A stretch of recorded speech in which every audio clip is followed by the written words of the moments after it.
I didn't want to be on camera.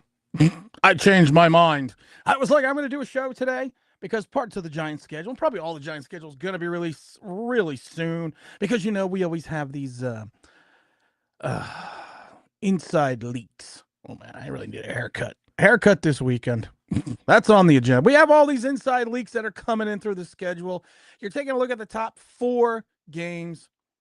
I see Zach Texas. I see the Giants opening up with someone like the Patriots. Well, if you take a look at what's on Terminator X, at this moment in time, I don't know if this is all true or if this is just rampant speculation. Um, but it looks like it may be true because they're saying right now, daunting first. Oh, the New York Post has confirmed it. So these are confirmations of what the New York Giants schedule are going to be looking like. It looks like that. Let's see. Giants have a daunting first 4 games, as they're saying, for this schedule. And let's see here. I already looked to see what it was, but I want to double check to make sure that I'm seeing this correctly. It looks like that the Giants. Let's see. The release of the course schedule will be later today. Where did I see it? I knew I saw the Washington team as the first. It's a familiar foe, actually the first two. The Giants, as they embark on the 2025 season, open the road on September 7th at Washington. Then face the Cowboys on the road September 14th in week 2. Yikes. All right. Well, you know what? You wanted a test. You wanted to test the mettle and the validity of this team. Oh, old John Fazenda would be sitting there going, Lombardi, sudden magic still lingers with the name. And we're gonna get to the other 2 games, but that's the Washington game. That's a great litmus test for this team. Why? Because of the fact, what's up, Trenton? Because of the fact that you want to be the Commanders. You also want to be the Redskins. Hell, you just may want to be the Washington team, depending on who you're talking to, about which team it is. You could be the Redskins, but that's who you want to be.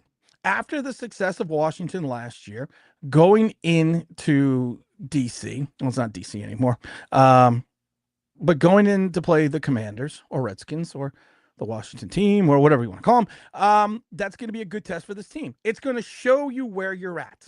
It's going to give you a better idea. Okay, the bar is here. Well, there, that's better. The bar is here. So are the Giants here? Here? Are we on par with the Washington team? So then after you do that, and it's a road game. So Washington on the road, that's tough. But then to make it even a little bit more fun, the NFL schedule maker said, you know what? We have to make this Giants situation fun. We're going to go to Dallas. Let's send New York to Dallas. All right, so Dallas has rebuilt their offense a little bit.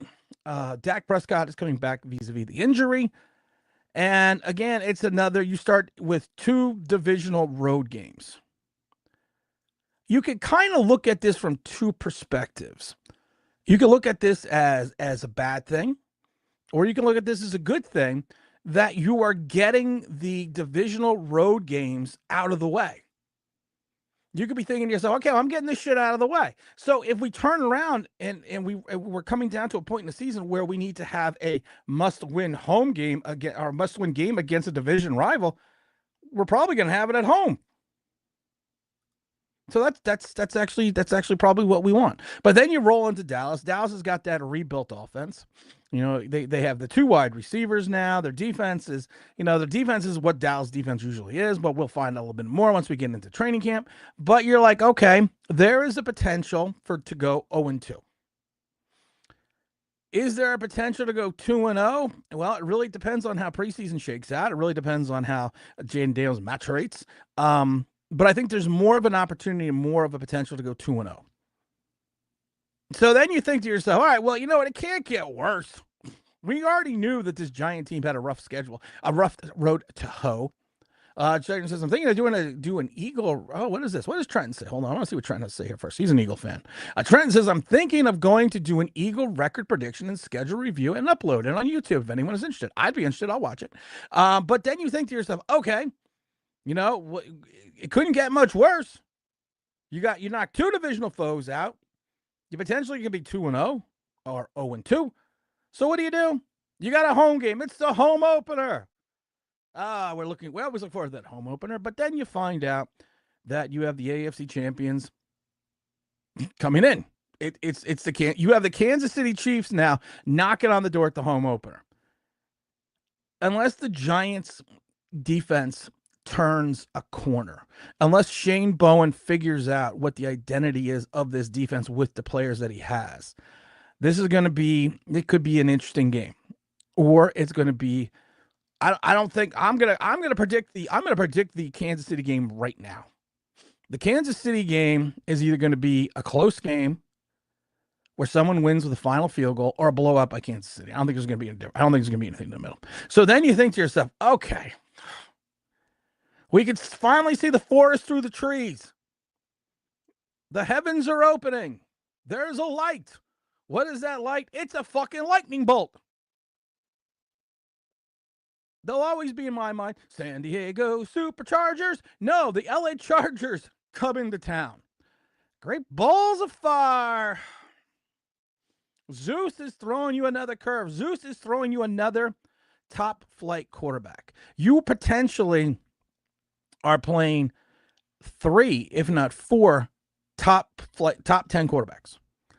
Dak, I gotta wait. Dak, for all the shit that he gets, Dak does is put up numbers. You can love Dak, you can hate Dak, you can hate Dak's playoff proficiency, and you wouldn't be wrong. But they also said the same thing for years about one of the greatest passers in NFL history, and Peyton Manning. But I'm not saying Dak Prescott's Peyton Manning. But you literally could be playing in your first 4 games for the top 10 quarterbacks in this league. You got the Duck. You got the Harbaugh. You got that rebuilt San Diego Supercharger team. Yes, and I know it's not San Diego, but they'll always be the Chargers to me. They'll always be the Superchargers to me. But you got those LA Chargers rolling into town.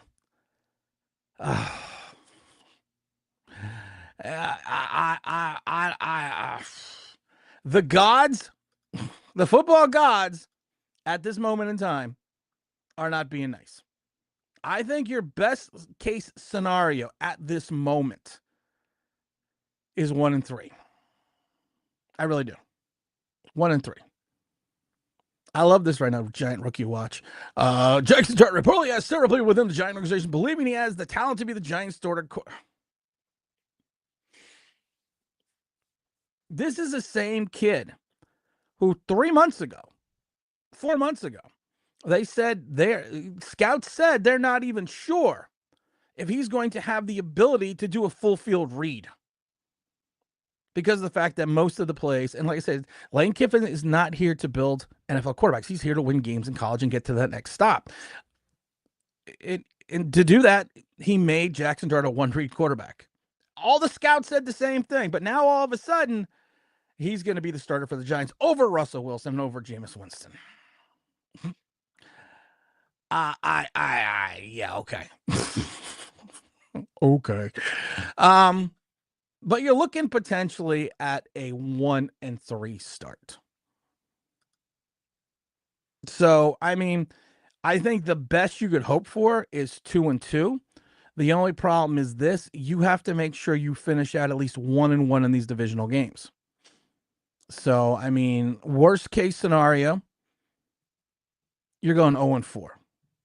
You start Jackson Dart this early in the season, and I don't think Shane or Dable are dumb enough to do this because the overhype of this kid we used to think that the overhype of Daniel Jones was mind-numbing. This is getting worse. This kid has had about 4 hours of practice. Hasn't even put on the pads yet. Hasn't even instituted the full complement of plays, but somehow people have him starting the season when we haven't even gone into mandatory minicamps. I thought towards the end of the season, people were comparing him to Christian Ponder. Now all of a sudden he is, and I love it because this was from a reputable channel, Joe Sports, and some other people that people were going to go and get Jackson Dart. They all thought he was high first round talent. Well, if he was such high first round talent, why did all these teams pass on him and the Giants had to trade up at 25 and get him, and they probably could have got him at 34? Oh my God. New York State of Mind says, are you sure about that, Tim? Dable and Shane being smart? I'm hoping to God they're smart enough. I am hoping I am hoping they're smart enough to figure this out. I think Daboll's smart enough. I think Daboll, even if Daboll has his quarterback, Daboll understands this. He's got to win games. You have the first 4 games of the schedule. You are potentially 0-4 and 0-2 within the division. Do you think you're going to be around for Thanksgiving? I don't know. I think best case scenario for these 4 games is 2-2 and 1-1 within the division.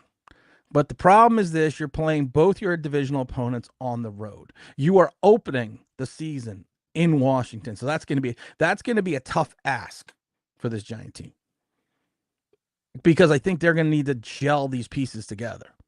But I think that's going to be a tough ask. And then you're going to have to go into Dallas. Now, I believe it's the Dallas. Is that the Dallas opener as well? So you could be going into 2 opening NFC East home openers of your opponents. You start 0-2 in the division. We got problems going into week 3. We don't just have problems for winning 6-7 games. We have problems for going over in the division again. That's good, and that's you can't do that. Well, I mean, think about that now. What you could be 0-8 in the last year and a half in the division. That's a tough ask for this team. The schedule makers did not give the Giants any. They didn't give the Giants any help. They didn't say, you know what, we're gonna let the Giants have a little bit of a rest. Now the number is coming out that the week 6 opponent for the New York Football Giants is at home. Now this is coming from vis-a-vis Art Stapleton. So right now they're saying that we're coming home, or we'll be back. That's 3 home games. So Art Stapleton saying that we'll have the Eagles in week 6. And that's going to be a Thursday night football game. Also confirmed the Giants at New York Patriots on Monday Night Football on December 1st. And Giants and the Raiders the week between Christmas and New Year's Eve.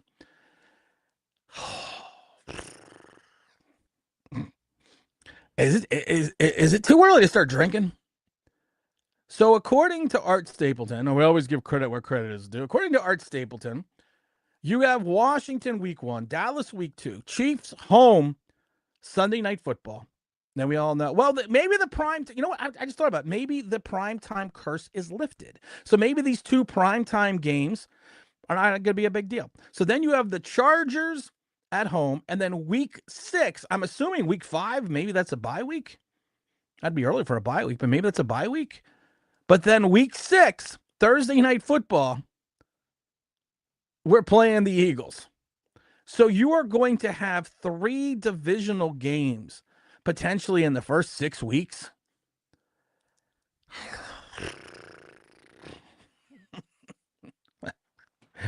I got a bottle of rum around here somewhere. I know I do. I think it's all on the other side of the room. That's too far of a walk. Okay. So let's think about this for a minute. So you in the first 6 weeks of this season, we could be 0-3 in the division with 3 divisional games left the remaining 11 weeks. And then we have the Raiders, then we have the Giants at the Raiders week, of course, between Christmas and New Year's Eve. And then we have the Patriots on Monday Night Football December 1st. So the Patriots on Monday Night Football, that should be a win. Unless Drake May turns a big corner. That should be a good game. That should be a good opportunity for the Giants to win that game right there. So unless Drake May comes out, like I said, unless Drake May is the second coming of Jackson Dart, that should be a good chance for a win. Trenton says, "Fly Eagles, fly! We're always winning on Thursday Night Football. The Eagles always do win on Thursday Night Football. It's kind of disgusting."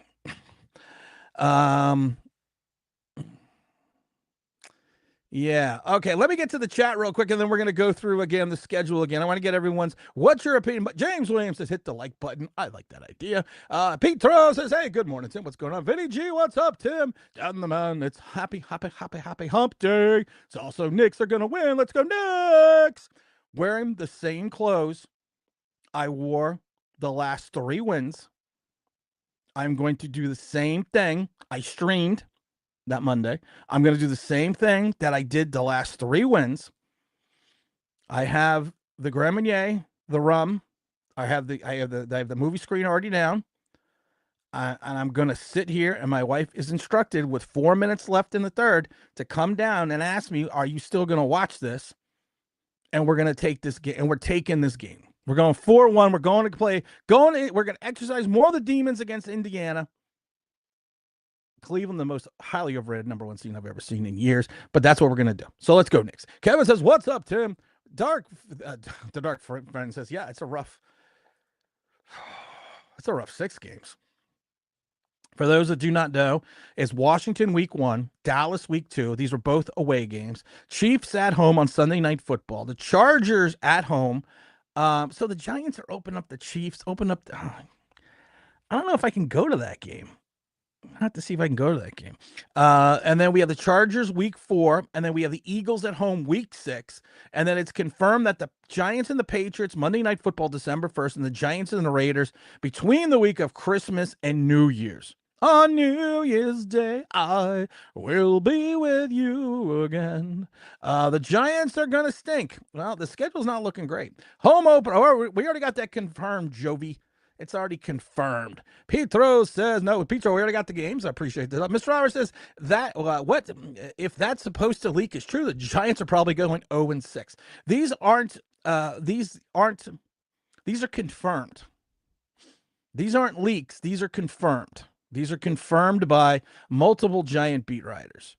So I'm going to have to say I'm going to have to say breaking news, Giants travel to Denver week 7 to take on the Broncos. And that's going to be Russell Wilson's return to Mile High Stadium.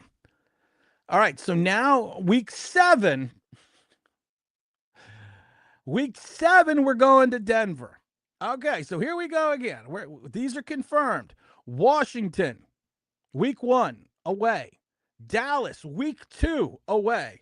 Chiefs and Chargers, back-to-back. Sunday Night Football for the Chiefs. Chargers at home. Then the Eagles at home on Thursday Night Football. Week 7, we are now looking at a game in Denver, which we knew was already in Denver. But week 7, we go to Denver.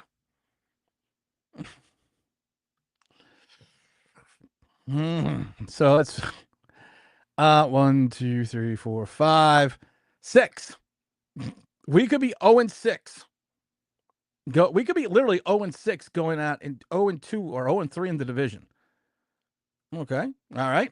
That's okay, though. We're good, though. We're good. Peter says, I think the first 2 games are going to be good barometers. I think the first 2 games, if you really think this is a playoff team, I keep seeing Giant fans. Oh, my God. And I didn't watch it, but Protect to Serve sent me a video clip of Cop Izzle. And I don't watch Cop Izzle because he's a moron. He is an overinflated, egotistical moron that really doesn't know a lot about football. But he was saying, allegedly, that Jackson Dart is going to be better than Eli Manning.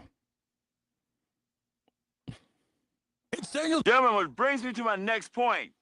Don't smoke crack. And we're just going to leave it at that. Jabari Bruce says, if we started the season 0-4, when is Dable and Below Joe going to get fired?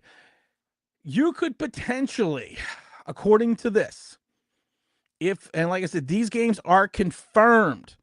You are traveling to Denver in week 7.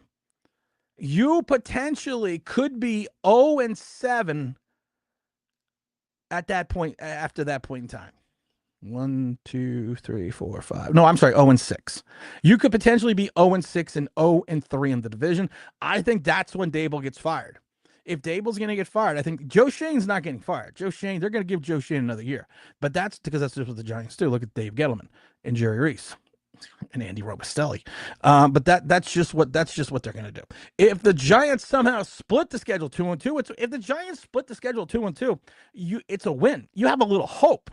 You hope and I'll hurry, you try and I'll plan. Let's do what's necessary, cause even a miracle needs a hand. Yeah, that's a win. We will see Jackson Dart by the 5th game. I hope not. Dallas, the Giants can and will beat the Cowboys this year. You just want them to beat the Cowboys because you're a divisional foe. Dan the Man says 2011 was like that. Played 2 early road games. And did we finish 9-7 that season? Had 2 late divisional games. Not saying it's going to be the end of like 2000. I hope to God. I thought you weren't. Let's see. I'm worried about the Kansas City Chiefs with the Ghost Brothers and the Philly Bull. I'm worried too. Let's see. Robert says, I hope the leaks aren't true. No, the leaks are true. These are not leaks, guys. We're going to go over it once again. Washington away week 1, Dallas away week 2. We come home for Sunday Night Football against the Kansas City Chiefs. Then Zeus drops his lightning bolt for that November 4th game at home against the Chargers. Week 6, we play Thursday Night Football, the Philadelphia Eagles. Week 7 is Denver. Denver.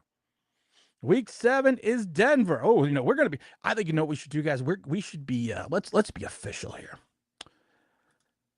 We're going to be official because I like being official. Here we go. Whoops. No, that's the wrong thing. That's the wrong thing. I'm a moron. Hold on. We're going to be official here, guys. We're going to do this officially because, that's just what we do here. We're official. So we're going to put the ticker up. So this way I don't have to keep telling people. So here we go. These are the ones that we know so far. But wait, no, I got to put, let's see here. We got to go also now. Whoops. We got to go also now. Hold on. Oh, my God. Stop it. All right. So we got to have week 7. And then we're going to do it like they do it. And then we're going to do it like they do it. And then we're going to go like Denver. All right. These are the ones that we have confirmed so far. Here we go, guys. So we don't have to keep repeating it. Week 1 at Washington. Week 2 at Dallas. Week 3, the Chiefs home. So we're, we got those. So we got those games confirmed. We should also drop these games in as well, because then, like I said, we're just gonna keep doing this. We're gonna I'm a professional. It's the professionalism that gets me. It really is. So I don't want anyone to, I don't want anyone to be, upset that this professionalism is just leaps and bounds. So just make sure you stay tuned for that. If I would, I don't know. I don't know, guys. I don't know. I have to think about this. I got to think about this for a minute, because you want to know why? Because it's interesting. Because you want to know why? Because it's crunch time. Do you want to know why it's crunch time, guys? It's crunch time on the court, and the NBA playoffs are your chance to score big. Whether you're riding with your favorites or cheering for the underdogs, every 3-point, every dunk, every buzzer beater is an opportunity to win at MyBookie. Place your bets live as the action unfolds. Feeling confident? Lock in your winnings with a quick and early cash out option. Never miss a chance to turn your basketball insight into real cash. New to MyBookie? Well, that's even awesome. Sign up now using the promo code MM50, and that's, again, the promo code is MM50, and instantly boost your first deposit. Instantly boost your first deposit. $50. Hold on, I got to move this over. $50, and MyBookie will toss in an extra $25. Deposit $100 and get a $50 bonus. We got to love bonuses. More actions, more excitement, more chances to win during the basketball seasons, most intense playoffs. Plus, when the game wraps up, keep winning streak alive on MyBookie.com. Casino, slots, blackjack, roulette, and more. The thrills never stop. Bet anytime, anywhere, anyplace on MyBookie. All right, and then again, that promo code, if you're into that stuff, is MM50. That's MM50, MyBookie.com. I always want to say MyBookie. Let's see here. Sorry, so we got that out of the way. Let's see here. We're definitely going to take Dallas. I hope to God we are. Philly built their team to beat Kansas City, just like the Knicks built their team to beat the Celtics. Maybe the Chargers too. Better hope Abdul is a real deal. Trenton, how do you feel about McNabb?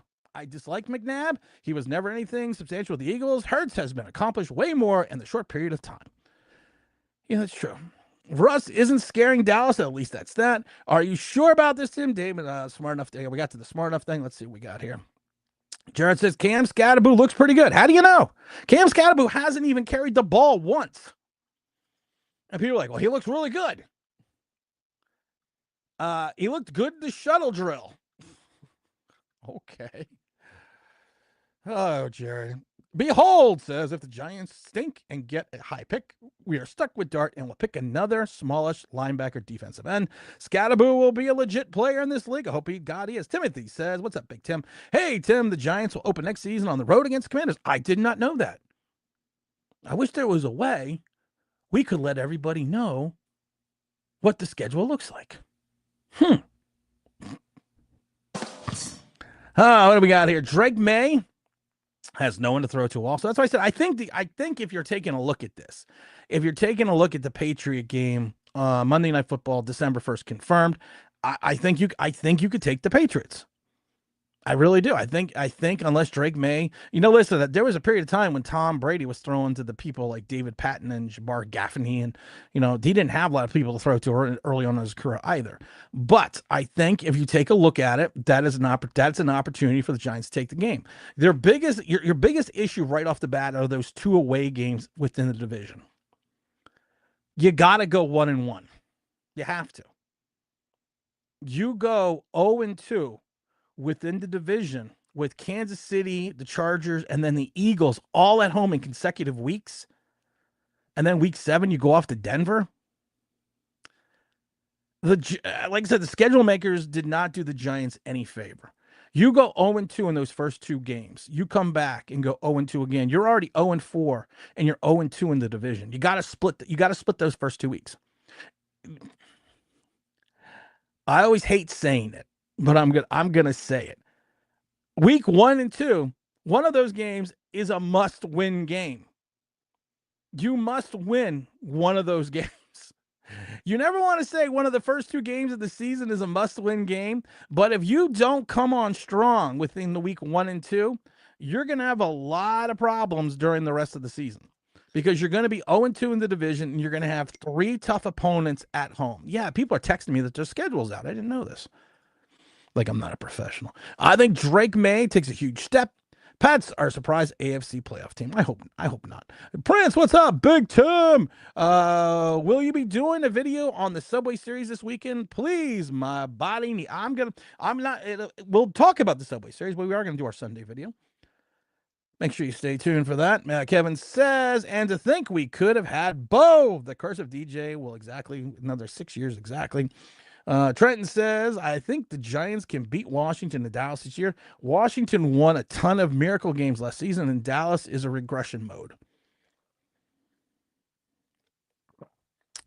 Well, I think we can beat the Eagles too, because the Eagles are overrated. Dan the man. Going 0-6. Hey, 2013, we ended up 7-9. That's progress. Albert says Dart is a backup quarterback at best. I don't know. I can't tell. Like all these other people that know everything about football. I only played JUCO, played Division 1. Worked in the NFL for a couple of years, worked in the AFL for a couple of years, so I don't know anything. But I can't tell anyone what Jackson Dart's going to be without seeing anything. You can hear the rumors, you can hear the speculations that he's going to be what you call it. He's going to be this messiah. I don't know. Maybe he does come in and have an outstanding rookie season. And he beats out Jackson Dart and Jameis Winston. I don't know, but I'm not going to make a video about it. I don't make videos just to get likes and views. If that was the case, I'd be a lot different person. But I don't know. I'm giving the kid a break. Jared said in YouTube highlights though, hey, Big Blue for life. He looks really good.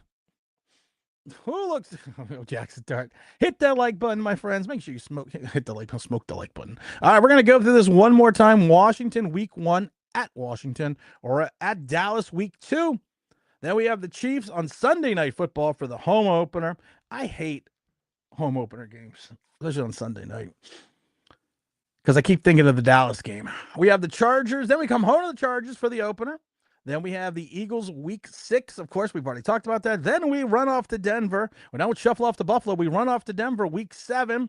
And then it's also confirmed the Giants and Monday Night Football, December 1st against the Pats at the Patriots. And then the Giants, the week between Christmas and New Year's Day, we have the Raiders in LA. it's an interesting. I'm trying to think of a nice way to put this. I'm looking at this, thinking to myself, what is a nice way to put this? What is a nice way to say we got a lot of we got a lot of work to do. We truly have a lot of work to do here. I love this. We already have it. Stupid giant Twitter posts. Of course, this is from Anthony Rivardo. Rivardo, I have a genuine conviction in this kid, showing Jackson Dart. Oh, dear Lord, let the kid throw a ball in a regular season game. Please, for the love of God. Dark Fiend says, if we go 0-7 and 1 or 1-6, I hope at least we look competitive to keep the score, keep some of my sanity. I agree. I mean, I think we, like I said, if you look at the way this is rolling out, you figure, like I said, you have to go 1-1. Bare minimum, first 2 weeks, you have to be 1-1. If so here's the thing, you lose in Washington, and again, I hate that proverbial cliche. You lose in Washington, you better. It is a must-win game then week 2 at Dallas, because then you're 0-2 within the division. And then you have a third division game at week 6. So by week 6, you could be 0-3 in the division. That's not good for any playoff chances or playoff opportunities. And then, like I said, then you have, it's bad enough that you have these 2 divisional road games right off the bat, but then you have the Chargers. Then you have the Kansas City Chiefs, the Chargers, and then the Eagles. And like I said, unless I always worry about New England's defense. I don't know what Drake May is going to be. Unlike other people, I cannot prognosticate what Drake May is going to be. I have no fucking clue. But if you take a look at that opportunity, I think that's an opportunity to win. I think you have a chance, even though it's a road game in Vegas. I think you have an opportunity to win against Vegas, against the Raiders. Even with Geno Smith. But then, like I said, then I have concerns because you have Pete Carroll. Pete Carroll, outside of that Russell Wilson game where we thought it was all Carter Coughlin's coming out party, just doesn't. He's a good coach. He coaches extremely well. So it's going to be interesting. Albert says 4-13 if we are lucky. Big Blue for life. Let's hit that like button. Yes, please, let's hit the like button. LeVar says Casanova. Tim, I'm here. Let's talk. Let's talk about this schedule, guys. I'm waiting to see if we have any more detailed informations coming out. Let's see if there's any more. One guy can fix the lottery. I said it before. I think that the lottery was fixed. I'm just throwing that out there. Because how the hell does Dallas get the first overall pick after making one of the stupidest trades in NBA history? And then all of a sudden, Cooper Flagg, they are going to get the next great white guy. I'm not trying to be racist, but you had Dirk, you had Luka. And now Cooper Flagg. All right, Down the Man says, our last 5 primetime games, openers, 2023 Dallas. Yeah, I was there. 2020, Pittsburgh lost. 2017, Detroit lost. 2012, Dallas lost. And 2011, St. Louis win. There we go. And you know what? We took the season. Just so everyone knows, we haven't figured out we haven't locked in the locations yet this year. Last year, we did a live stream broadcast of the Pittsburgh game from the Shannon Rose in Clifton, New Jersey. We're going to do that again this year. I don't know. I'm probably not. I don't know if it's going to be with the Shannon Rose, but we have 2 locations. We're going to do 2 games at 2 different weeks at 2 locations. Or, of course, they're all going to be away games. But we will be doing live streaming, game play-by-play, calling, whatever the hell we did last year at the Shannon Rose. We're going to be doing the same thing. Why? I don't know. People ask me and I say yes. That's the problem. Coach Hayward Bay. Says, you don't know what Drake May will be, but you know there are a few other non-athletes here who are positive what Dart will be. Laugh at my ass off. Like, that's the thing, Coach. I can't tell you what Drake May is going to be. I can't. I don't know. Is Drake May in year 2 going to be this? Like I said, is he going to take a Herculean step? He does have some issues in reference to his receiving core. I wasn't overly impressed with the times with him, but again, he was a rookie. So Lord knows what he's going to look like going into year 2. But somehow people know that Jackson Dart's the greatest quarterback since Eli Manning, or is going to be better than Eli Manning. I gotta take Advils now. One of my favorite lines is in The Office when Angela is being trained by Kelly to be a customer service rep, and she's taking Advil. And the guy's like, "Do you have a headache?" She goes, "No, I just feel one coming on." Sometimes when I stream, I do that. Sometimes when I stream, I just feel a headache coming on. Dark, what's the Dark friend says? Silver saves Lakers and now the Mavericks from sacrificing himself to LA. Flags over Texas. Let's see. Do we have any more? Does anyone have any more updates or information in regards to what's coming down the pike? Did we get any confirmation of any more games? Let's see here. Gridiron Media gives the same update. Art Stapleton has not posted anything new. Let's see here. We got the Knicks tonight, of course. The Knicks always keep running in my head that what was it? That Colin Cowherd saying the Knicks are never going to win another game. well, that didn't work out well, did it? Feel bad for Jason Tatum, though. I do feel bad for him. Let's see here. I'm trying to say I do not see any other confirmation of any other games. Like I said, the official schedule will be released at 8:00 tonight. Let's see. Mr. Taz is Jackson Dart being the best quarterback in the Giants since Eli is not a high bar, since the only other quarterback between that period was Jaden Jones. Listen, people forget that the Giants have had a lineage of Hall of Fame quarterbacks or potential Hall of Fame quarterbacks, and even people forget there are 2 Giant quarterbacks that won multiple MVPs, but they were so long ago nobody remembers. You got to remember. People forget Chuck and Charlie Conley, I believe, won 2. He won 2 MVPs. One was a shared, and that's because back in the '60s they gave out multiple MVP awards. So, and then you had Y.A. Tittle, who also was a league MVP for the Giants. And then you rolled into Phil Simms. Took a while to get there, but you rolled into Phil Simms. Wasn't an MVP, but 2-time Super Bowl winner. He was leading the team in that second Super Bowl in '90. And then you finally rolled back into Kerry Collins, made that 2000 Super Bowl. And then you rolled into Eli Manning. So at the end of the day, if you take a look at this organization, there has been great quarterbacks that played here. And there's also been players that have flamed out. And then just happens to be 2 players from Duke. And I'm not looking at you, Dave Brown. I'm not looking at you, Daniel Jones. But we've also had misses. We've had the likes of Scott Bruner and Mark Reed and Jeff Rutledge, Danny Cannell, even though he had some success. Kent Graham. We've had the lineage of failures as well. So we have to wait and see what happens with Jackson Dart. The Prince says, I always preferred Sunday in Philadelphia over The Office, but I like both. I watch some. I don't watch a lot of television. When I do, it's usually just reruns of some show I watched like 20 years ago. I just tell you, I just started watching Seinfeld like a year ago. That show was pretty funny. I wish I would have watched it when it was out, but I was busy going out on Thursday night. Trenton says Daniel Slimes is now committing football crimes in Indianapolis. Trying to say, there's lightning in the area. All right, that's good to know. I'm inside, so it doesn't really matter. Petro says Russ hasn't lost to Dax in a regular season. You think he can turn our fortunes around against Dallas after so many years of getting pimp slapped by them? I did not know that he had not. How many times has Dak gone up? Russell gone up against Dak? I'd be curious because you watch it be one time. Well, he's 1-0 still, but I don't know.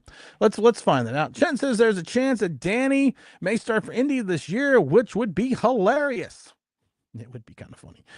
Funny for Indianapolis. Petro says, if DJ starts in Indy and they go 3-14, I will cry in laughter. Trent says, I hate the Colts, so I hope this happens. Mr. Taz is not saying you haven't had great quarterbacks, but between Eli Manning and the president has been a hooker on Broad Street who always forgets her makeup. I will say that since Eli Manning, we've only had one quarterback. Well, we've had little stops here and there. I don't know about hookers on Broad Street, but I will refer to Daniel Jones as the 11:30 third team crew at the strip club on a Monday. Just throwing that out there. Do you think Dable will still? Dable has already said that he's going to let Kafka call the plays. Mr. Alvarez says basketball are crazy. Pacers beat the Knicks last year. The Knicks are about to go to the conference for the first time in years. The last time they were there, the team they played, the Pacers. Yeah, but right now we are healthy. My concern, only thing with the Knicks is this starting five was built 1,000% was built to beat Boston. The Knicks thought they were going to be playing Boston probably in the finals, the conference finals, that is. It just happened to get them in the second round. The Dark Fiend says, if DJ beats out Richardson, call it the end of two careers. Davey says, Tim, what do you think about the officiating of the Knicks game? I noticed they're giving a lot of the favorable calls to the Celtics and none to the Knicks. Well, you know what? We're 3-1. So whatever the refs are doing right now, Davey, just keep that up for me, please. We got this, though. We got this because I've already taken full responsibility for the Game 3 loss. Take full responsibility. It was my fault. I had to go out. I wasn't home. I wasn't in my chair. Wasn't wearing my jersey. Wasn't wearing the same shirt. I haven't watched any of this. Wasn't wearing any of this. Didn't have my rum and cokes. Didn't have my Grand Marnier. He wasn't down in the man cave in the movie room. And what happened on Saturday? We lost. Wife didn't come down with 4 minutes left in the third saying, why are you still watching this? So now I got my hat on, got my shirt on, got my other shirt on, got drinks ready, movie rooms ready, glasses are ready. Not regular glasses, drinking glasses. I'm ready. I'm ready to take this series. Mr. Roberts says, the karma for the Colts costing us. Kyle Moore, enjoy the curse of Jones fans. I never thought about that. Did you ever think about that? That we literally probably just cursed the Colts for another 6 years of bad luck. Daniel Jones is like breaking a mirror. 7 years of bad luck. So now we're giving that last year of bad luck over to the Colts. Petro says, it says 3-0 in the regular season with Wilson and 1-0 in the postseason. Oh, okay. So we have an opportunity and a chance. We have a chance then to take that Damon. I mean, let's just be honest. Dak has owned us. We all know it. Dak has owned us for years. We have to, but the problem is for the last 5 years, it's been Daniel Jones at the helm. Outside of the Mike Lennon game. So let's excuse me. Let's see what happens. You know what we need to do? Time to nut up or shut up. And that's the thing you got to do now. You have allegedly 2 quarterbacks on this team. So now we're finding out that Russell Wilson is 3-0 in the regular season versus Dak Prescott, 0-1 in the playoffs. So we have, we have. Telling me there's a chance. Yeah. So there is potentially a chance we can roll this the right way. What's up, Mr. Esquire says, Tim, did you hear the debate if the NFL should have a lottery for the draft? I say no. NBA lottery is dumb. I hate the NBA lottery. I hate the NBA lottery. I truly do. I hate it. That was the dumbest thing in the world. Then they changed we're going to do this thing now with the levels and the different things, blah, blah, blah, blah, blah. Just the worst team. I mean, then you had Philadelphia win a bunch of lotteries in a row. Let's just have the worst team. That's fine. Vinny G said, what's your expectations on the new super defense?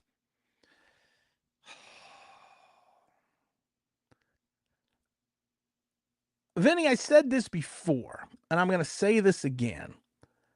I think the New York Giants the New York Football Giants could potentially have a top 15 defense. I truly believe that in my heart of hearts. Looking at the individual talent, but this is going to be the key word. Looking at the individual talent. We have to get away from the individual talent. We have to get into the full talent. And the problem is this. I don't know if the full talent or the full complement of talent will be enough to overcome some of the defensive coordinator deficiencies that we see with the likes of Shane Bowen. That's one of my biggest concerns, because you have a guy that plays a bend not break defense, a guy that likes to rush 4, and we're kind of hoping that this guy who has never had a full, or who's never really maturated a full secondary to be anything special, is going to come in here and is going to be the guy. Going to be the guy to. One of my biggest concerns, and it's always been one of my biggest concerns, is that Shane Bowen, was he going to be able to turn this team around? And honestly, I didn't see it last year. If we would have waited a week, we could have had Steve Wilks. But I don't know. But if you take a look on paper, you could have a hellacious, but let's caveat this. You could have a hellacious but undersized pass rush. And that's going to be your big key. And then you have to worry then again about your second level defense against the run, in reference to the linebackers. You have to worry about the fact that there have been chances pointed out numerous times that the likes of Kayvon Thibodeau and Brian Burns have a propensity of disappearing at the same time, and both of them have issues at times against the run. And the problem is, if you can continuously roll out undersized defensive ends, and you're playing against larger opponents against the offensive line within your own division, there could be trouble. If this was a Steve Wilks defense, if this was even a Patrick Graham defense, if this was a Wink Martindale defense, if you had, if you had one of those three, I would feel more confident in the ability of this defense, because it is built for the nuances of the defensive coordinators. You're bringing in all these pieces for a guy that likes to rush 4, generate his pass rush with 4, and blitzes maybe 20% of the time. So you're going to be asking a lot with a bend not break defense, where you have, and I saw it. I stopped by Giant Goofballs for a couple seconds, and they were mentioning how, this secondary is going to work out better because you have a lot of guys that play a zone style defense. And I was like, well, and I put it on their chat thingy. I said, the problem is you have 2 guys. One you drafted 2 years ago, and another one you just gave $54 million, 36 guaranteed, and Paulson Adebo, that excel in man-to-man coverage, press cover corners. And you're asking them to play a bend not break defensive style. It's the same thing with Holland. I like the Holland signing. Holland had a down year, which could be to our benefit when he came over from Miami, but are you going to allow him to play an attacking style defense, or are we going to just sit back? Giant defenses succeed, even going back to 2001 with Perry Fuel. We succeeded by being aggressive. We succeeded by stopping the run. We may have had above average secondaries, but we had players that fit the system.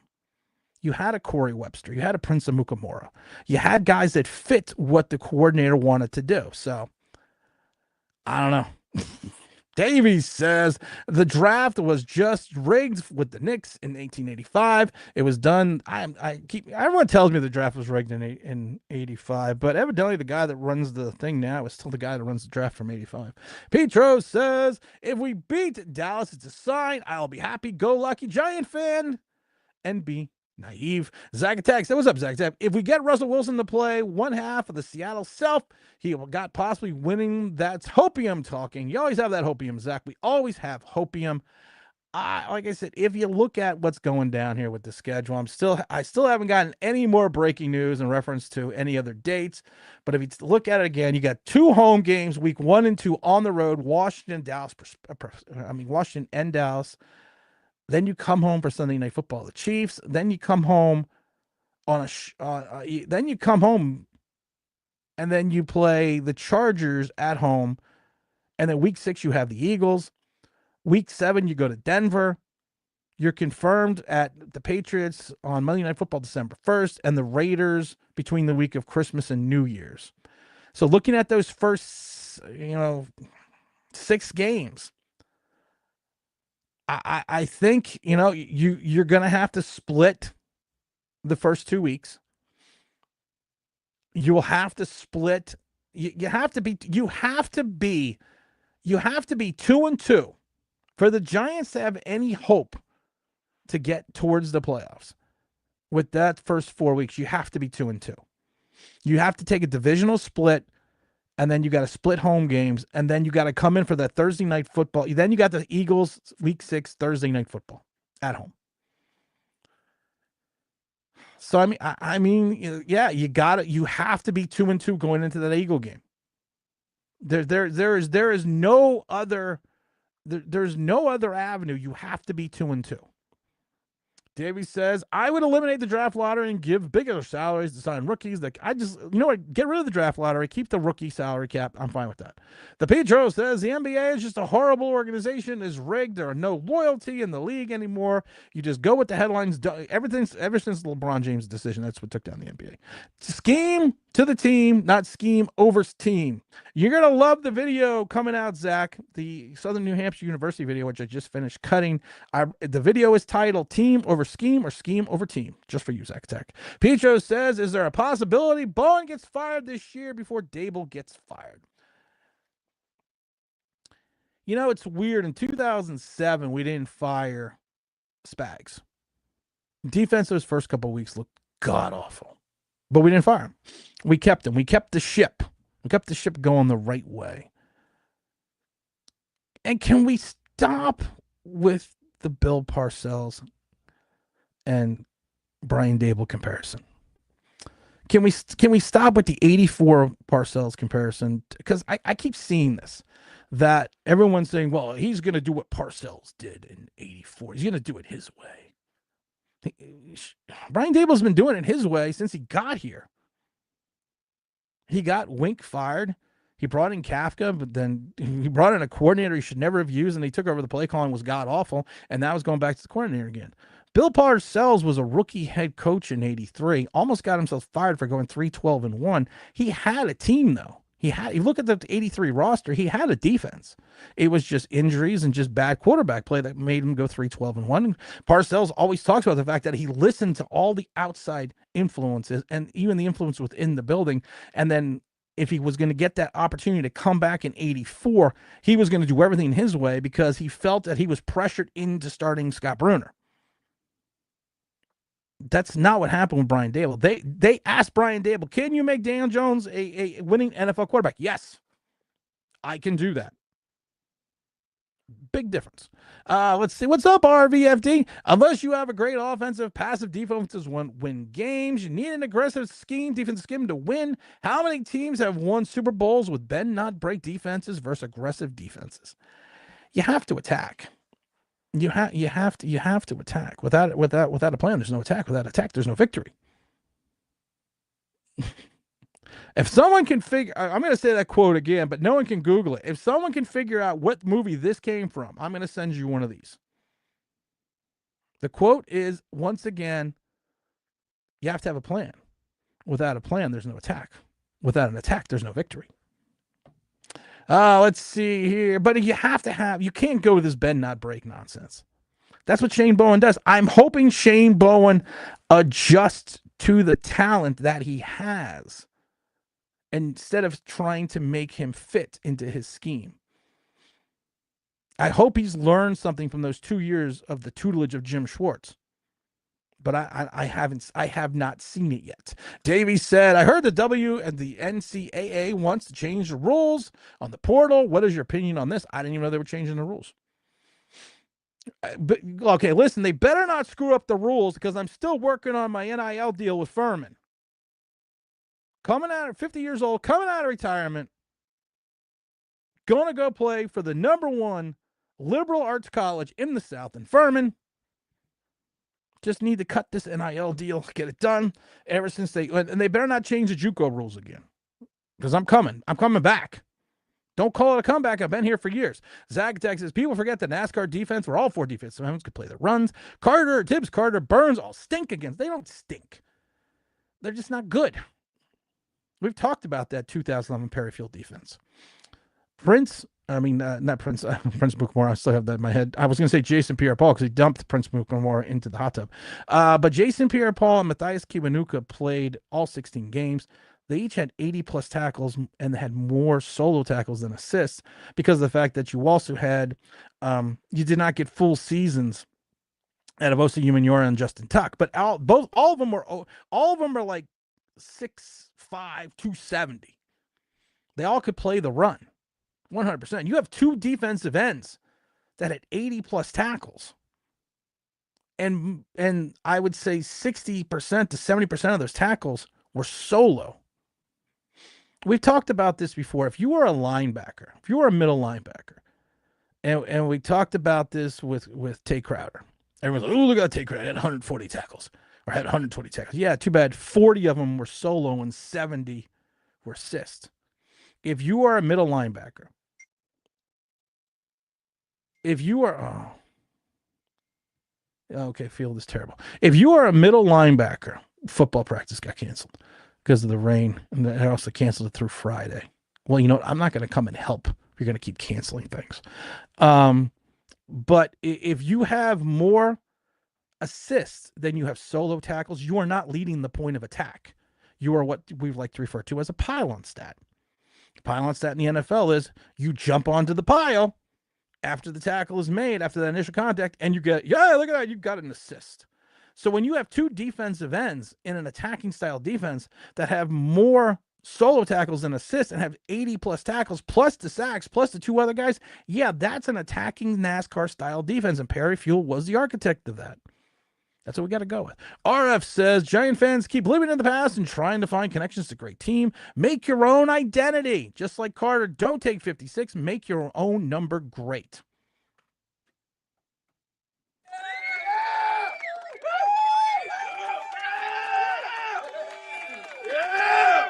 RF just nailed it. Easy enough. Don't call it a comeback. I've been here for years. Mama say knock you out. Damn, I'm late. What's good, Tim?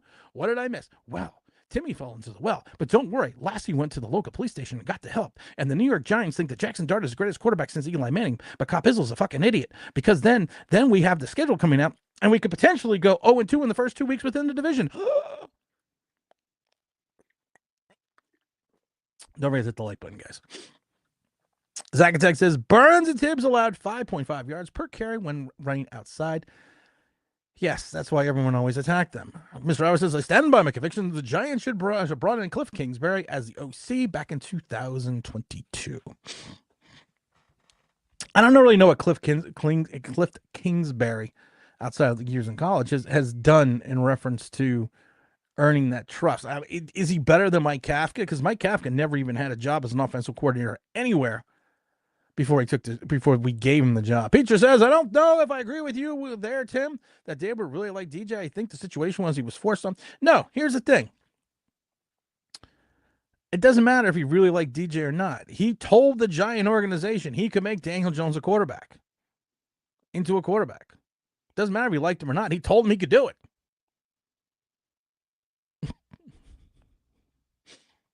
Peter says, look at the difference in Dable's mood now that Dart is here. Definitely a different mood when DJ was his starting quarterback. Here's my problem with that. Let's wait and see. What if Jackson Dart does another bonehead play or multiple boneheads on plays like he did in the Florida game? I got to say, and this is nothing against Jackson Dart. This is the Giant collective driving me fucking crazy. Jackson Dart is not a pocket passer. Jackson Dart, 1,498% is not a pocket passer. You can pretend he is, you can say he is, but he's not. He wasn't one in college. He wasn't one at USC. But now I am seeing Giant fans tell me, and Giant YouTubers tell me, by watching his Ole Miss film, that he is the best pocket passer in this draft. No, the best pocket passer in the draft is in Cleveland. Right, wrong, or indifferent. But he's not a pocket passer. He's never been a pocket passer. He is a guy that they roll out, cut the field in half, and give a one read. I don't know where all of a sudden this type of information is coming from in regards to his abilities.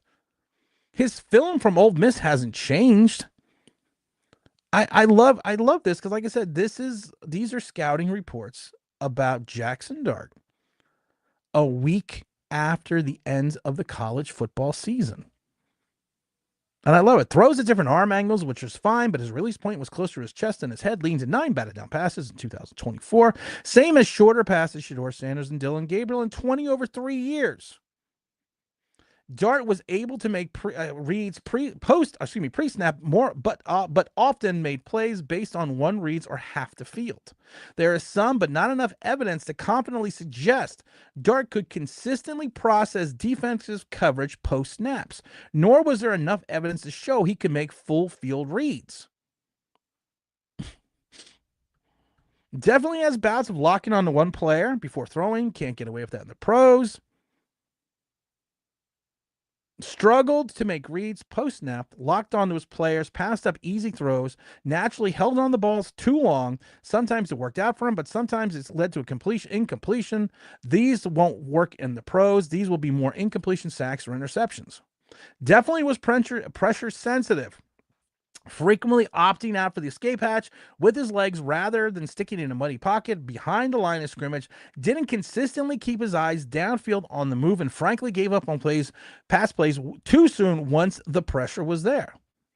We're not going to talk about his pressure about not being clutch and how his completion percentage dropped out to 59% in the fourth quarter. We're not going to talk about that. And this was a nice thing that a scout said about it. I love this as a nice thing. This was a strength. Displayed a good understanding of how to throw the ball based on basic pre-snap reads. Example, throwing quick hitches to targets with defensive backs giving most cushions and not attacking the middle of the field against single high safety looks. That was a good thing. That was a nice thing. Primarily got away by one. This is again one of his strengths. Primarily got away with run reads and half the field reads, but was able to frequently process what he saw on those reads and had some success. If I'm a quarterback and I'm given one single read and I'm told to throw to a spot and I do that, yeah, I should be able to read one read. And this is a guy that all of a sudden, but he ran in a floating pocket, a moving pocket. The majority of the time, he's not a pocket passer. Oh. Is this what's going to be like for the next 6 years? Because I don't think I could take it. Davey said, I heard Furman are starting to singing, I am coming home to you, Tim. I'm coming home, man. Furman. Ever since they changed the JUCO rules, I got my eligibility back. I'm coming back. Mr. Taz says, Abdul Carter is undersized to deal with the offensive line he's up against and needs to gain weight because of the size of the NFC's O-lines are just bigger than other in their division. He's going to get away. He's going to have to get away, especially initially, with speed. I mean, that's it. I mean, that's what he's going to have to do. There's going to be no other choice because he is not going to be able to manhandle these guys in the NFL. Oh, right. That was supposed to be need for speed. I had that. See, I started labeling stuff, and this is where shit goes downhill. I started labeling stuff on the soundboard. Thank you, Zach, for making a comment that I hadn't labeled anything in 3 years. Then I labeled something, then evidently I labeled it the wrong way. So whose fault is that now?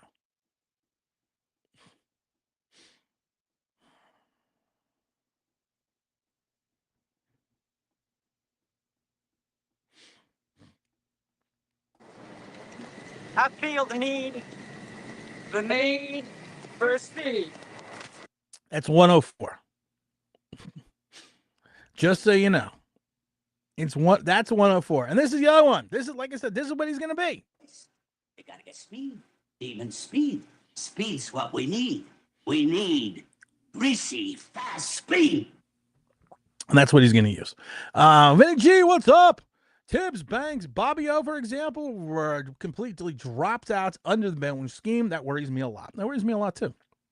Logic's Finest says, if Woody only had one game straight to the police, that would never have happened. Jackson Dart, you're right. Jackson Dart, spread offense. That's what he's going to be. That's what you want Jackson Dart to be. You want Jackson Dart to be in a spread style offense. You want him to be like Jalen Hurts. You want to put him in the shotgun formation and roll him out 60% of the time. That's what you want to do. You don't want to have him as this drop back classic passer because that's not what he is. If you wanted that, you should have took the kid that went to Cleveland and Dylan Gabriel. Cliff Kingsbury was the OC for the Commanders last season. I think their offense did pretty good. I agree, but he also had a quarterback named Jaden Daniels. But you're right. Peter says, to be honest, if someone offered me a head coaching job, I would tell them but I could shit butterflies and rainbows. I'd take the job and do what I got to do to keep my job. If you could shit butterfly and rainbows, I'd be very impressed. I'd be overly impressed. Let's see if we have any additional updates here on this schedule on pre-schedule Monday or Tuesday, or whatever fucking day this is. I got no clue. Let's see here. Any other updates? All right. Breaking news. All right, here we go. Breaking news. Closed the regular season at home against the Cowboys. All right, so now we're seeing, and we're going to put this in the breaking news section. We're seeing now that the Giants are going to be closing out the 2025 season at home against the vaunted Dallas Cowboys. You know, that just makes me, I don't know. I don't know how that makes me feel. I'm trying to think how that makes me feel. I don't know. Because of the fact that you could be 0-2 in the division your first 2 weeks. It could be one of those games, once again, divisionally, that you're going to need and you're going to close it out at the end of the season. I don't know how I don't know how I feel about that. I don't like it. Make me feel all funny. All right, so maybe I do know how I feel about that. Make sure you hit the like button, guys. Make sure you hit that like, smash that like button or whatever you have to do with the like button. And I want to thank all the people doing their thing on that other place. The 100+ people that are over there. I don't know. I really don't know. That's another tough way for the Giants. So the breaking news is right now, check that ticker below because we are the monicum of professionalism. Giants close out the regular season at home against the Cowboys. So you could potentially be, so now it's even more important to go 1-1 divisionally within those first 2 games. You have to split the first 2 games because if you don't split the first 2 games and you lose that Eagle game, you are 0-3 in the division, and then you close out your divisional opponents the last week of the season in Dallas at home. That could be a big game needed for the Giants. This is one of the things that you are literally, that could be a big game needed for the Giants. It also could be a big game needed for the Dallas Cowboys. So that's an interesting perspective. I don't know. I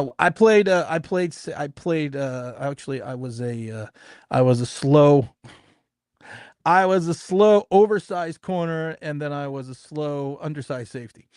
That's interesting though. Closing it out in Dallas, with Dallas at home.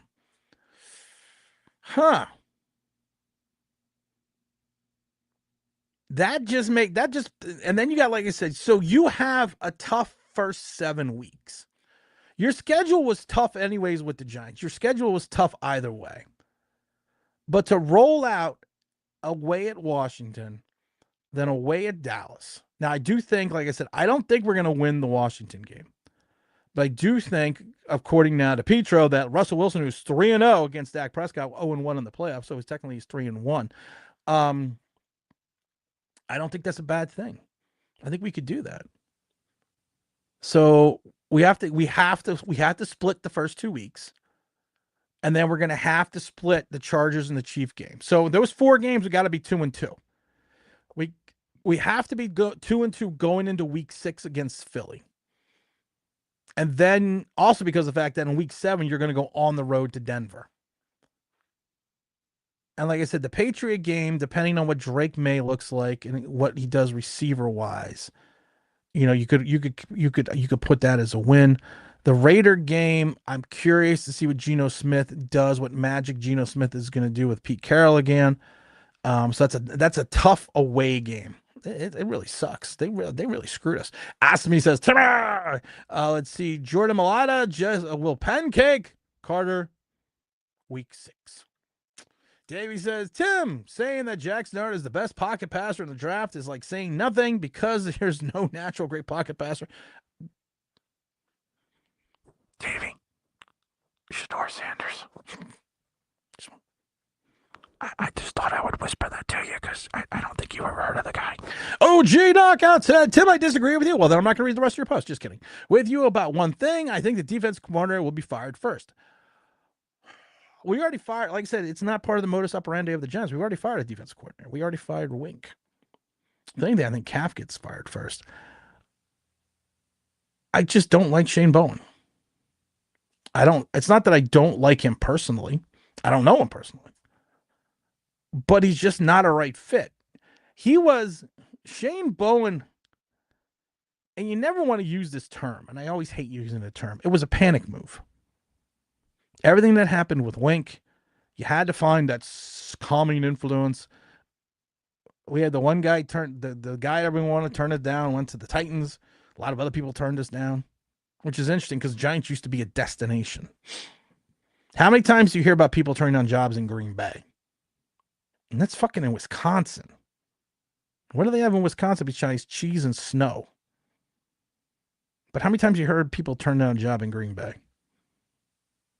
Fucking Reggie White went to Green Bay. We used to be a destination. And I think they panicked because if they would have waited a week, you could have had an opportunity and got Steve Wilks, which would have made a hell of a lot more sense with the talent that you have.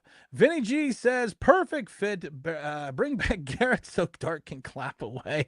All jokes aside, I wish Dart the best. I hope Jackson Dart throws 4,000 yards, 497 touchdowns.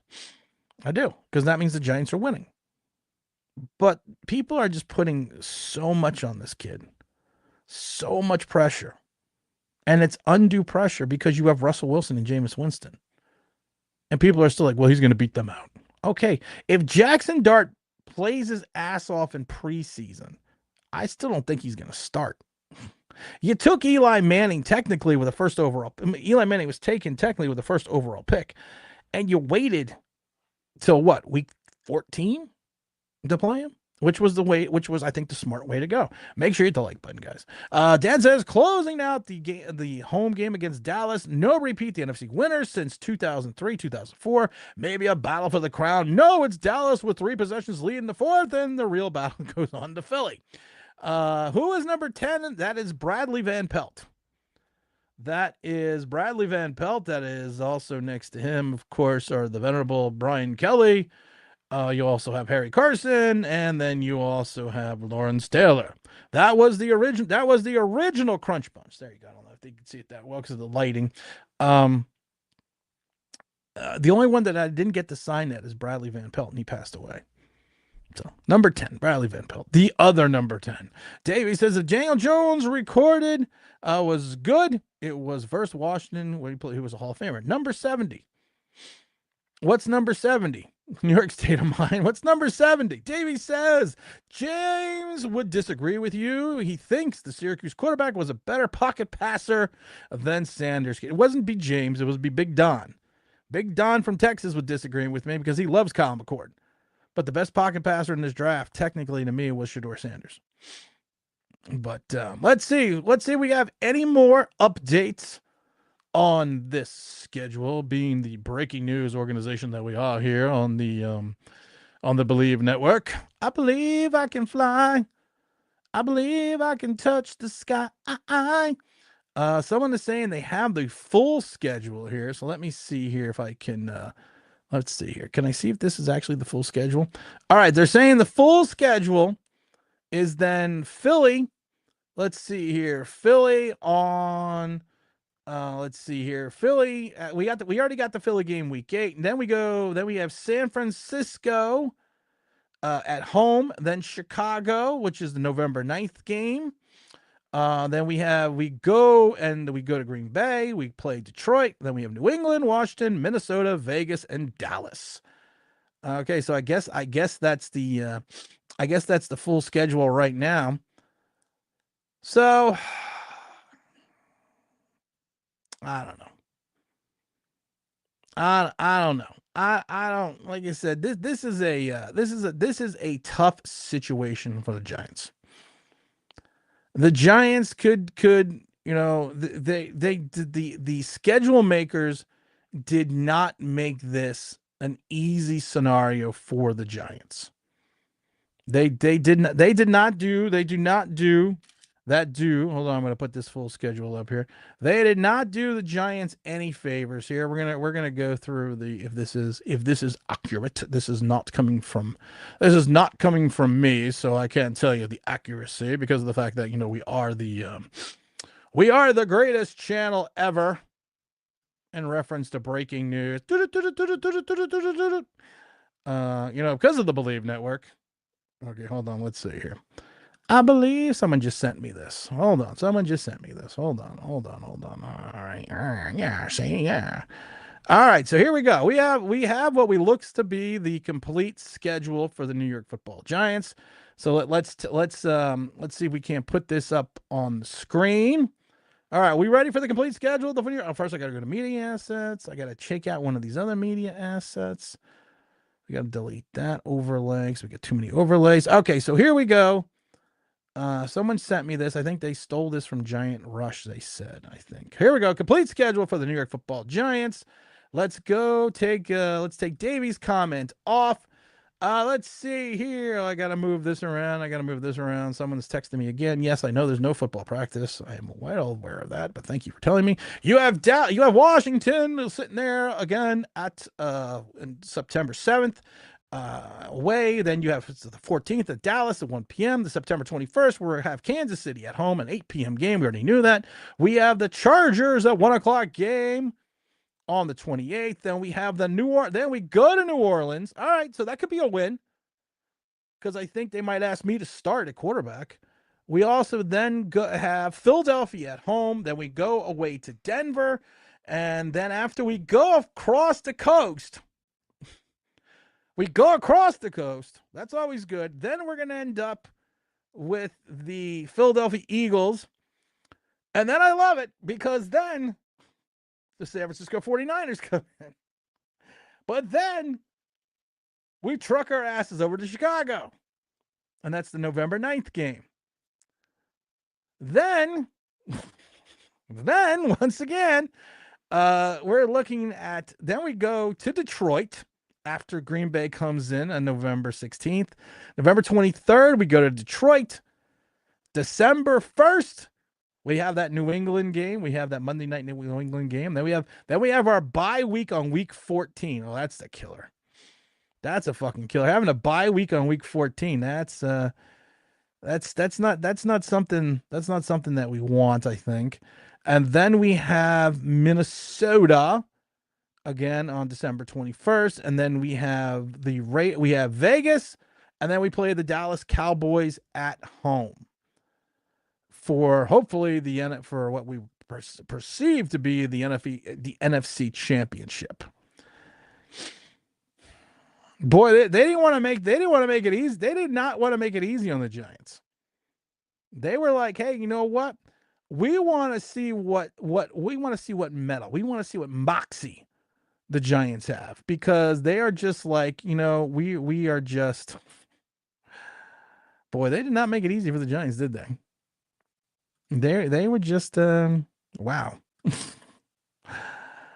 I'm not even 100% sure what to say about that.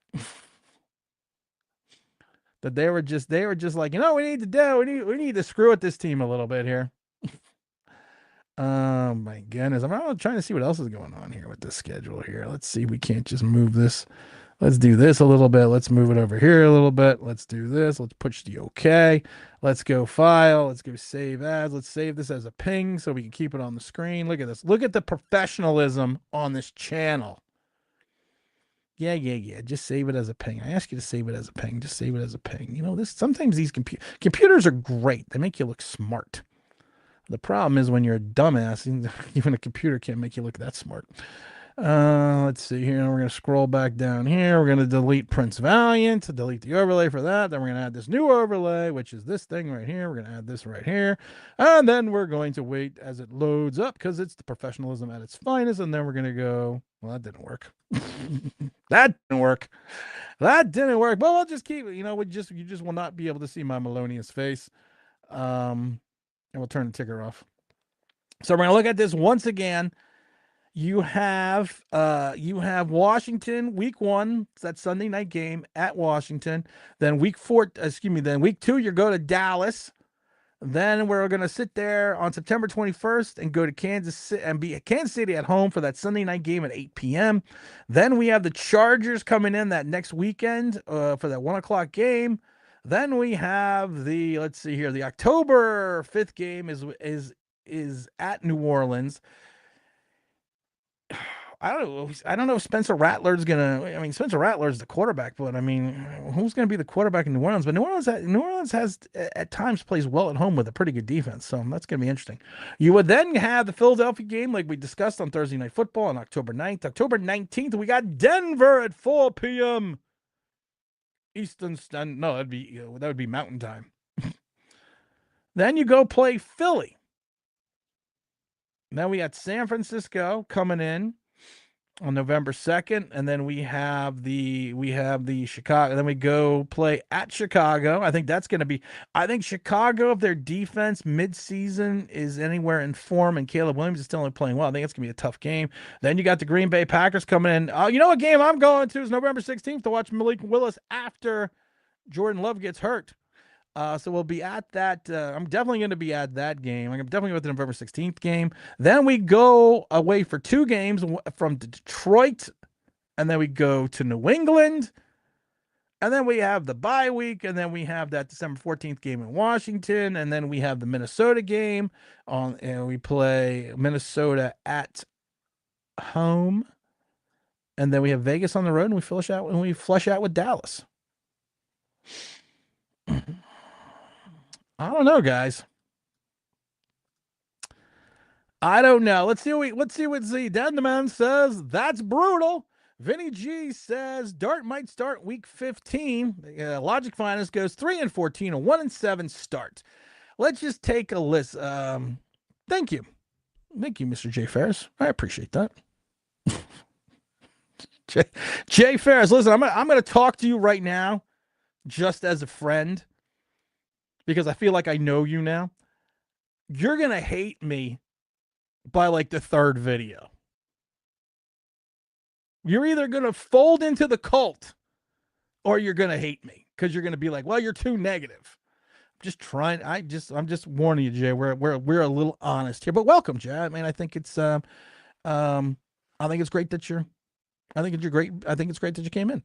Petro says JJ McCarthy has a chance to struggle this year, so we might have a chance against Minnesota. It's the Minnesota defense that what I'm worried about. Oh, Dan the Man knows Jay. What's up, Dan and Jay? Here for some giant content. Hey, Dan the Man. It's like when I like it when the host is less bullshit. Oh, then you're gonna love us, Jay. Jay's my new friend. Jay and I are gonna go bowling, along with Carl Banks. And Jay gave a sticker. I love stickers, Jay. I love stickers. I don't know why. Ever since I was like 6. But that's Big Don's thing. But I love stickers. So we're just gonna leave Jay stickers up. You take a look at this. I'm actually holding my head. You can see my arm in the background. I'm holding my head here. Okay, let's figure this out. Let's figure this out real quick. I'm going to get a pen. Oh, I got a pen. Professionalism at its finest. And I got a piece of paper. All right, so let's figure this out.